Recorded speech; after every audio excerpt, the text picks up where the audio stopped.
Hello viewers, welcome back to my YouTube channel Bliss Edu Learning by Nisha. I hope आप सब अच्छे होंगे। आज हम इस वीडियो में class 12th term 2 economics sample paper का डिस्कशन करने जा रहे हैं। इस सैम्पल पेपर को सीबीएसई ने 14 जनवरी को अपनी ऑफिशियल वेबसाइट पे भी रिलीज़ किया था, जैसा कि आप सब जानते हैं। तो वीडियो बहुत बड़ा ना हो जाए, इस वजह से हम इस सैम्पल पेपर को दो पार्ट में पढ़ेंगे, पार्ट 1 एंड पार्ट 2। तो ये वीडियो जो है पार्ट 1 पर बेस्ड है, जहाँ पर हम सैम्पल पेपर के क्वेश्चन नंबर 1 से लेके 7 तक के क्वेश्चंस को डिस्कस करेंगे। तो बिना वक्त गवाए हम सैम्पल पेपर को स्टार्ट करते हैं। उसको सॉल्व करने से पहले हमें सबसे पहले सैम्पल पेपर के इंस्ट्रक्शन को समझना होगा। इसी के बेस पर आपका क्वेश्चन, क्योंकि आपका एग्ज़ाम पेपर भी होगा। तो हम समझते हैं कि आपका जो पेपर रहेगा वो 40 मार्क्स का पेपर रहेगा और आपको 2 आवर्स में कंप्लीट करना है। जैसा कि आप जानते हैं आपका सब्जेक्टिव पेपर है। इस क्वेश्चन पेपर में आपको 2 मार्क्स वाले, 3 मार्क्स वाले, 5 मार्क्स वाले क्वेश्चन देखने को मिलेंगे। 2 मार्क्स वाले 5 क्वेश्चन रहेंगे, 3 मार्क्स वाले 5 क्वेश्चन रहेंगे और 5 मार्क्स वाले आपको 3 क्वेश्चन देखने को मिलेंगे। तो कुल मिला के आपके पास 13 क्वेश्चन होंगे पेपर में और 40 मार्क्स का आपका पेपर रहेगा और 2 घंटे में आपको पेपर अटेम्प्ट करना है। जो 2 मार्क्स वाले क्वेश्चन होंगे वो शॉर्ट आंसर टाइप क्वेश्चन है। इनकी वर्ड लिमिट है 30 से 50 वर्ड्स। 3 मार्क्स वाले question short answer type question और इनकी वर्ड लिमिट है 50 से 80 वर्ड। एंड 5 मार्क्स वाले क्वेश्चन जो आपके लॉन्ग आंसर टाइप क्वेश्चंस रहेंगे, इनकी वर्ड लिमिट है 80 टू 120 वर्ड्स। इसके अलावा इस क्वेश्चन पेपर में आपको केस और सोर्स बेस्ड क्वेश्चंस भी देखने को मिलेंगे। तो ये था आपका पूरा एग्ज़ाम पैटर्न। आपका इकोनॉमिक्स का पेपर किस टाइप का रहेगा और किस क्वेश्चन में आपने कितना लिखना है, कितने मार्क्स से कितने क्वेश्चंस आ रहे हैं, वो सारी चीज़ें हमने यहाँ पर डिस्कस करी। अब हम शुरुआत करते हैं क्वेश्चन से। तो सबसे पहले हम देखेंगे क्वेश्चन नंबर 1। क्वेश्चन नंबर 1 आपका कितने मार्क्स का है? 2 मार्क्स का है। क्वेश्चन नंबर 1 में कह रहा है distinguish between final goods and intermediate good. तो यहाँ पर 2 मार्क्स का क्वेश्चन है, तो आपको 2 डिफरेंसेस बताने हैं फाइनल गुड और इंटरमीडिएट गुड में। तो आप जानते हैं कि फाइनल गुड्स कौन से गुड होते हैं? जो फाइनली रेडी होते हैं, जिसको फाइनल यूजर्स यूज़ कर सकता है, जो कंजप्शन के लिए तैयार होते हैं। प्लस इस गुड में कोई वैल्यू एडिशन नहीं होता और ये गुड जो है वो फर्दर रीसोल्ड नहीं होते। इस गुड का यूज़ फाइनल यूज़र करता है, कंज्यूमर भी करता है, प्रोड्यूसर भी करता है। जैसे ब्रेड हो गया, बटर हो गया, ये सब चीज़ें आपकी फाइनल गुड्स में आती हैं। बट इंटरमीडिएट गुड्स कौन से हो गए? जो कंजप्शन के लिए रेडी नहीं होता, जिसको फाइनल यूज़र्स अभी यूज़ नहीं कर पाते हैं और ऐसे गुड्स को फर्दर रीसोल्ड किया जाता है। इन गुड्स का ज़्यादातर यूज़ जो है वो प्रोड्यूसर करता है। इनमें वैल्यू एडिशंस होता है, जैसे रॉ मटेरियल्स वगैरह, ये सब आपके इंटरमीडिएट गुड्स हो गए। तो ये टॉपिक जो है वो आपने बहुत डिटेल में पहले भी पढ़ा हुआ है और इस टॉपिक से रिलेटेड आपको मेरे चैनल पे भी देखने को मिल जाएगी, तो वहाँ से आप देख सकते हैं। तो इसमें आपको 2 मार्क्स का क्वेश्चन था, तो आपने 2 डिफरेंस इनमें से कोई भी 2 लिखने हैं। अब इसी क्वेश्चन में आपको और दे दिया, इंटरनल चॉइस दे दी है आपको। यहाँ पे इंटरनल चॉइस में कहता है आपको डिफरेंस बताना है positive externalities and negative externalities. तो ये एक्सटर्नैलिटीज़ वाला टॉपिक आपको नेशनल इनकम से ही देखने को मिलेगा। देखिए, पॉजिटिव एक्सटर्नैलिटीज़ मीन्स कि ऐसा कोई एक्शन, ऐसा कोई काम जो किसी एक पर्सन ने किया है और उसकी वजह से पूरी सोसाइटी को जो है उसका फ़ायदा मिल रहा है। यानी एक पर्सन के एक्शन की वजह से जब उसका फ़ायदा लार्ज एंटिटी तक होता है, वो कहलाता है पॉजिटिव एक्सटर्नैलिटीज़। जैसे मान लीजिए किसी ने अपने घर के बाहर गार्डनिंग करी, तो उसके गार्डनिंग करने की वजह से जो आसपास के सोसाइटी के लोग हैं उनको बेनिफिट हो रहा है, उनको फ्रेश एयर मिल रही है, उनको अच्छी फ्रेगनेंस आ रही है, क्लीन एनवायरनमेंट हो रहा है, पॉजिटिव वाइब्स उनको मिलेगी, तो वो कहलाता है पॉजिटिव एक्सटर्नैलिटीज़। ठीक है। आप यहाँ पर क्योंकि 2 मार्क्स का है, 2 डिफरेंस लिखने हैं, तो एक मार्क्स में आप डेफिनेशन और प्लस आप एग्जाम्पल के थ्रू बता सकते हैं। इसके अलावा नेगेटिव एक्सटर्नैलिटीज़ क्या होती है? नेगेटिव एक्सटर्नैलिटीज़ इसका अपोजिट होगा, यानी एक के एक्शन की वजह से जब दूसरे को नुकसान होता है, दूसरे को हार्म पहुंचता है। इसमें क्या होता है? फ़ायदा होता है सामने वाले को, इसमें दूसरे वाले को क्या होता है? हार्म पहुंचता है। इसमें का एग्जांपल क्या हो गया? जैसे गार्डनिंग वगैरह कर दी। और नेगेटिव एक्सटर्नैलिटीज़ का एग्जांपल क्या हो गया? जैसे स्मोकिंग होती है, इंडस्ट्री का वेस्ट वाटर में डाल दिया जाता है। क्लियर? तो देखिए, जब कोई पॉजिटिव एक्सटर्नैलिटीज़ करता है तो उसके बदले उसको कोई प्राइज़ नहीं दिया जाता है, क्योंकि तो वो तो सोसाइटी के लिए अच्छा कर रहा है। तो इसका ड्रॉबैक है ये। और नेगेटिव एक्सटर्नैलिटीज़ में यानी कि एक की वजह से दूसरी सोसाइटी को हार्म पहुंच रहा है। अगर वो हार्म पहुंचा रहा है तो उसके लिए उसको कोई पेनल्टी भी नहीं पे करनी पड़ रही है। ठीक है, तो ये कुछ डिफरेंसेस है जो आप एग्जाम में लिख सकते हैं, तो ध्यान रखिएगा 2 मार्क्स का क्वेश्चन है तो हम 2 डिफरेंसेस यहाँ पे लिख देंगे। बढ़ते हैं क्वेश्चन नंबर 2 की तरफ। क्वेश्चन नंबर 2 में कहता है कि आपको इक्विलिब्रियम लेवल ऑफ इनकम निकालना है और आपको ये 2 चीज़ें गिवन है। यहाँ पे आपको ऑटोनोमस इन्वेस्टमेंट यानी आई बार गिवन है और आपको यहाँ पर कंजप्शन फंक्शन गिवन है और आपको कैलकुलेट करना है इक्विलिब्रियम लेवल ऑफ इनकम।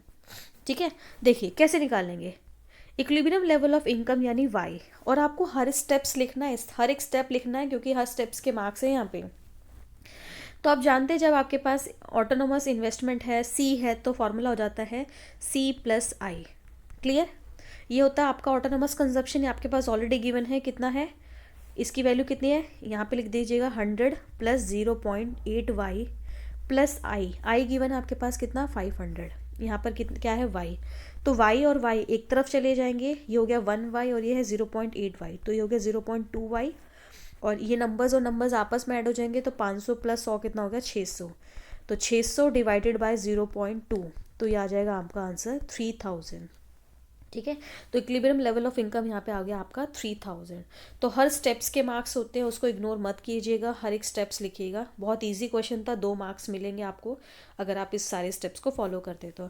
और मैं ही आपको ऑप्शन दे दिया, इंटरनल चॉइस है कि एक हाइपोथेटिकल इकोनॉमी है और आपको देखिए आपको कैलकुलेट क्या करना है, आपको कैलकुलेट करना है चेंज इन वाई। गिवन क्या क्या है आपके पास, एमपीसी गिवन है 0.8 और आपके पास चेंज इन आई गिवन है 1000।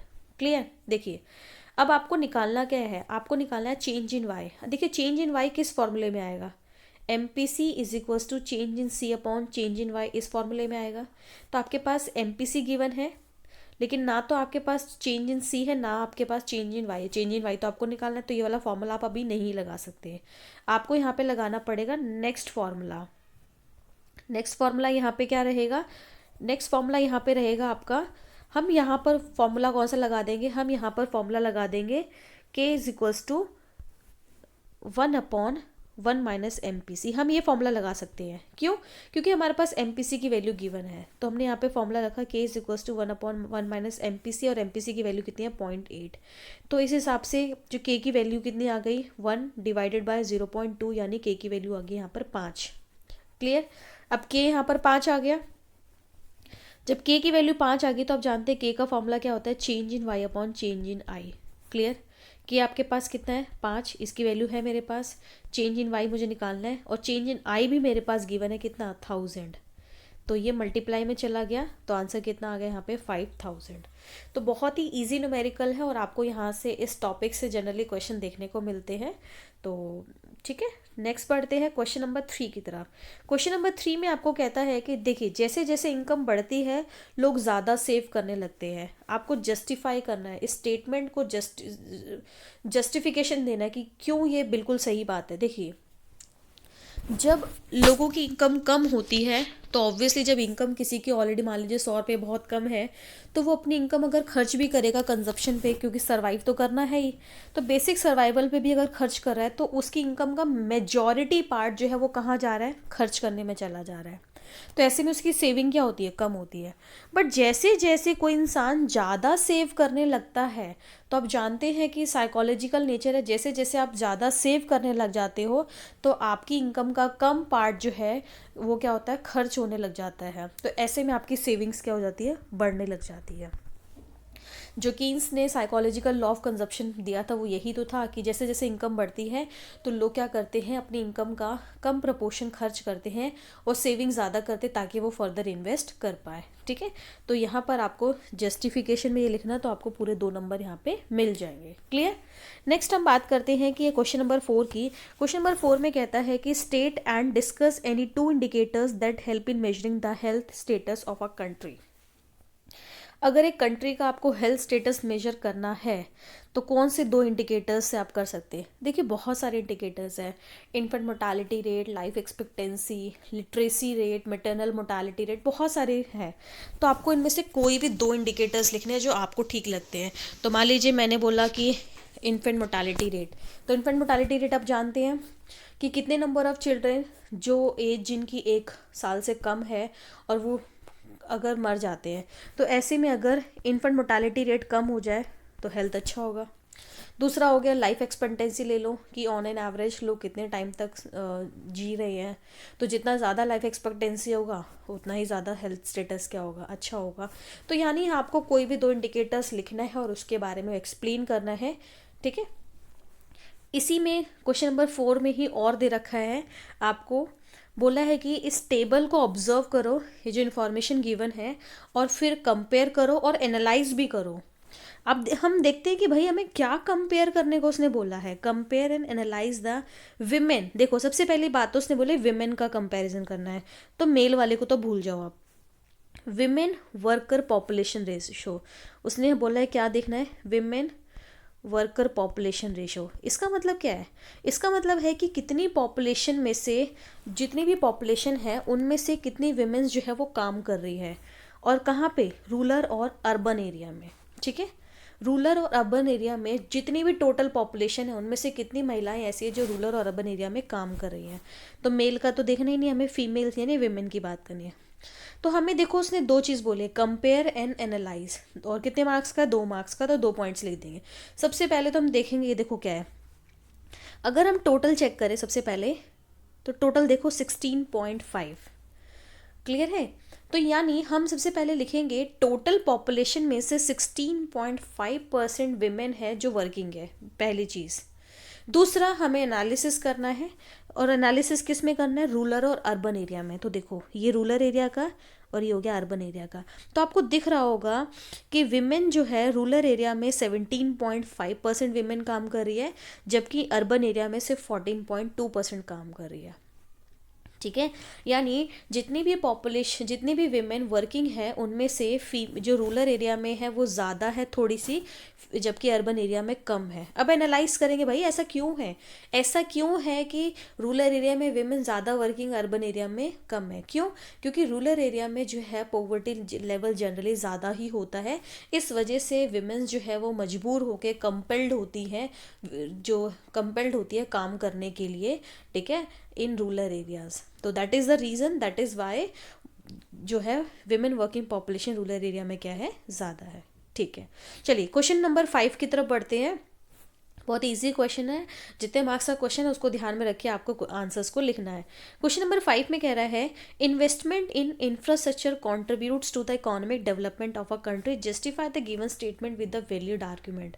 आपको बताना है कि जब भी किसी कंट्री में इंफ्रास्ट्रक्चर पे इन्वेस्टमेंट होता है तो उस कंट्री में इकोनॉमिक डेवलपमेंट होता है, कैसे होता है, इसको जस्टिफाई करना है। देखिए जब कोई कंट्री इंफ्रास्ट्रक्चर पे खर्च करती है, लाइक पावर हो गया, transport, road, communication, school, health, इन चीज़ों पे जब खर्च करती है कोई कंट्री, तो इनकी वजह से प्रोडक्टिविटी बढ़ती है, और जब प्रोडक्टिविटी बढ़ेगी तो इन्वेस्टमेंट बढ़ेगा, क्योंकि ज़्यादा, क्योंकि प्रोडक्टिविटी बढ़ रही है तो आपको हर चीज़ पे ज़्यादा रिटर्न मिल रहा है, तो आप ऑब्वियसली ज़्यादा इन्वेस्ट करोगे। ज़्यादा इन्वेस्टमेंट होगा तो ज़्यादा लोग इन चीज़ों में काम करेंगे, एम्प्लॉयमेंट बढ़ेगा, एम्प्लॉयमेंट ज़्यादा होगी तो इनकम ज़्यादा होगी, और इनकम ज़्यादा होगी तो लोगों की क्वालिटी ऑफ लाइफ क्या होगी, ज़्यादा होगी। और जब भी क्वालिटी ऑफ लाइफ ज़्यादा हो तो उस कंट्री में इकोनॉमिक डेवलपमेंट भी तो क्या होगा, बढ़ेगा। क्लियर है। तो आपको इनको एक आप इस तरीके से 1 बाय 1 थोड़ा थोड़ा इसको एक्सप्लेन करके समझा सकते हैं, ठीक है। और वेटेज देखने 2 मार्क्स का है, तो उस हिसाब से आप लिख के इसको समझा सकते हैं, जस्टिफाई करना आपको। Now next question number 6। Question number 6 में कहता है कि आपको वैलिड रीज़न देना है और आपको बताना है कि क्यों ये नेशनल इनकम में जो है इंक्लूड नहीं होंगे। क्लियर है। आपको रीज़न बताना है कि नेशनल इनकम में क्यों काउंट नहीं होंगे। तो इसमें आपको बोला है purchase of shares of x limited by investors in national stock exchange, कि कोई एक्स लिमिटेड है, उसके जो मतलब इन्वेस्टर है उसने एक्स लिमिटेड के शेयर परचेज करे नेशनल स्टॉक एक्सचेंज से। तो आप जानते हैं कि शेयर जो है, शेयर्स में कोई फिजिकल एसेट्स नहीं है, ये जस्ट एक पेपर क्लेम होता है, तो इस वजह से इसमें कोई वैल्यू एडिशन भी नहीं होगा, तो ये नेशनल इनकम में काउंट नहीं होता। ठीक है। नेक्स्ट आपको बोल रहा है compensation paid by the government of India to the victims of flood. जहाँ मतलब फ्लड आया था तो बहुत सारे लोग उसमें अफेक्टेड हुए थे, तो गवर्नमेंट ऑफ इंडिया ने उनको कंपनसेशन दिया। तो कंपनसेशन एक तरीके का ट्रांसफ़र पेमेंट है, गवर्नमेंट की तरह गवर्नमेंट एक कंपनसेशन दे रही है, हेल्प प्रोवाइड कर रही है, उसके बदले ज़रूरी नहीं है कि वो गवर्नमेंट को रिटर्न करेंगे। तो it's just a kind of transfer payment, और ट्रांसफर पेमेंट जो है नेशनल इनकम अकाउंट नहीं होती। क्लियर है। अब इसी की और में क्वेश्चन दे दिया आपने, देखा इंटरनल चॉइस कितनी सारी दे रखी है यहाँ पे, तो अब पेपर बहुत अच्छा आएगा आपका। डोंट वरी, पैनिक होने की ज़रूरत नहीं है, सिर्फ मेहनत करने की ज़रूरत है। नेक्स्ट और में कह रहे हैं कि estimate the value of nominal gross GDP, यानी आपको निकालना है नॉमिनल जीडीपी, सिंपल। आगे कहता है the value of real GDP, जबकि आपको रियल जीडीपी गिवन है, कितनी गिवन है यहाँ पर, आपको 500 करोड़ गिवन है। एंड प्राइस इंडेक्स, आप जानते हैं प्राइस इंडेक्स का दूसरा नाम क्या होता है, इन्फ्लेशन। ये आपको दे रखा 125 करोड़। आपको निकालना क्या है, नॉमिनल जीडीपी। तो आप सिंपल फॉर्मूला लिख दीजिए, रियल जीडीपी का फॉर्मूला क्या होता है, इसका फॉर्मूला होता है nominal GDP divided by inflation या फिर प्राइस इंडेक्स इनटू में 100। क्लियर। रियल जीडीपी आपके पास गिवन है कितना, 500। नॉमिनल आपको क्या करना है, निकालना है, जबकि इन्फ्लेशन आपके पास गिवन है 125 और मल्टीप्लाई में क्या है 100। तो 25 4 जा, 25 5 जा, क्रॉस मल्टीप्लाई करके कितना हो गया 2500 डिवाइडेड बाय 4। तो डिवाइड करोगे आंसर कितना आएगा 625। यानी इस क्वेश्चन में जो आपको नॉमिनल जीडीपी मिलेगा वो मिलेगा 625 करोड़। क्लियर। चलो अब हम इस वीडियो का इस पार्ट का लास्ट क्वेश्चन डिस्कस करें, क्वेश्चन नंबर 7। क्वेश्चन नंबर 7 में आपको ये इन्फॉर्मेशन गिवन है, इस इन्फॉर्मेशन को आपको पढ़ना है। देखते हैं हमें क्या सारी चीज़ नहीं है, ऐसे क्वेश्चन में हमें देखना है कि पूछा क्या है। यहाँ पे बोला है कि compare the economics of India and Singapore. देखो, तो हम इंडिया को और सिंगापुर को क्या करते हैं, हाईलाइट कर लेते हैं। ये इंडिया हो गया, ये सिंगापुर हो गया। हमें सिर्फ इनकी इकोनॉमी को कंपेयर करना, किसके बेस पे कंपेयर करना, वो देखो, on the grounds of investment in infrastructure as a proportion of GDP. क्या ये चीज़ कहीं दे रखी है, दे रखी है, इसी में दे रखी है, इस कॉलम में, कि इन्वेस्टमेंट इन, हमें इंडिया और सिंगापुर को किस बेसिस पे कंपेयर करना है, कि वो लोग, ये दोनों कंट्रीज अपने जीडीपी का कितना परसेंटेज जो है इंफ्रास्ट्रक्चर में इन्वेस्ट कर रहे हैं। क्लियर। देखिए अब यहाँ पर ध्यान से देखो, इंडिया कितना कर रही है, 30% कर रही है, सिंगापुर कितना कर रही है, 28% कर रही है। अगर हम इस डेटा के बेसिस पे देखें तो इंडिया अपने जीडीपी का 30% इंफ्रास्ट्रक्चर पे खर्च कर रही है, जबकि सिंगापुर सिर्फ 28% कर रही है। यानी इंडिया का इन्वेस्टमेंट जो है थोड़ा सा सिंगापुर से क्या है, ज़्यादा है। बट एज वी नो कि इंडिया जोग्राफिकल वाइज जो है एक बड़ी कंट्री है, इंडिया की पॉपुलेशन बहुत ज़्यादा हाई है, जोग्राफिकली इंडिया अच्छा है, काफ़ी बड़ी पोजीशन है। तो इस केस में सिर्फ 30% जीडीपी का इंफ्रास्ट्रक्चर पे खर्च करना एक कम वैल्यू है, यानी उसका प्रपोर्शन क्या है, बहुत ज़्यादा कम है। तो ऐसे में अगर इंडिया चाहती है कि वो तेज़ी से ग्रो करे, इंडिया फास्टली ग्रो करे, तो इंडिया को जो है इंफ्रास्ट्रक्चर डेवलपमेंट पे खर्च करना पड़ेगा। तो आई होप आपको ये क्वेश्चन समझ में आए होंगे, और इस वीडियो में हमने स्टार्टिंग के 1 to 7 क्वेश्चंस डिस्कस किए थे। तो होप सो आपको क्लियर हो, समझ आए हो, और मेन अंडरस्टैंडिंग आपने डेवलप करनी है। So don't forget to like, share and subscribe my YouTube channel. Thanks for watching, thanks, have a nice day.